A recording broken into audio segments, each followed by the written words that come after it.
Police Report.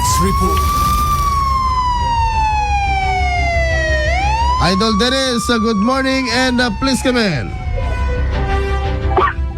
Nadili iti may isang lalaki kalpasan nga luktalan nga nagikot iti paltog iti mismo nga peryaan iti siyudad Tilawaga. Nabigbig tinatili nga ni Saturnino Valdez de la Cruz Jr. nga agtawan ti Inemapulo kinigindik ti barangay 40 Balatong iti Lawaga City.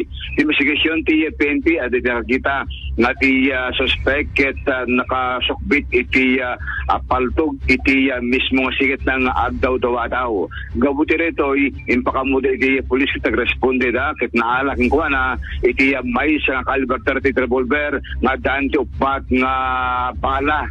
Gabuti rito, dinamag iti pulis, no, da iti permit to carry, ken license to possess na, ngayon ti mapigito na, kada iti nagresponde, kaming iti pulisya. Gabuti rito, natiliw iti suspect, ket sa sumango, iti kaso kang labsing, iti RA 10591, when ti makungkuna, nga Comprehensive Firearms and Ammunition Regulations Act iti agdamakit at iti Corpo de Police Respect para pala katoy kaso ngayon na sangsangwen.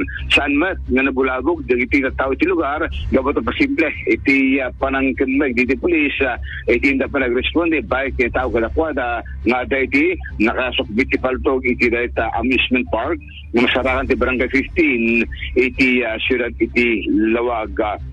Iti sa balipay nga bangir, sa balipay nga drug suspect, iti natili, babaen tiniwait at ang bypass operation, iti barangay Elizabeth, Tingras, Ilocos Norte. Nabigbig tinatili nga alias 5, ken alias Suara, nga agtuan ti patapulo kita 5, nasawaan ken may isang manalon, agindig iti dakamat nga barangay. Naalaking kuha na, iti may isang pidaso, iti pakete iti may pagurok Cebu, babaen tinagpamarang, nga bayar iti droga.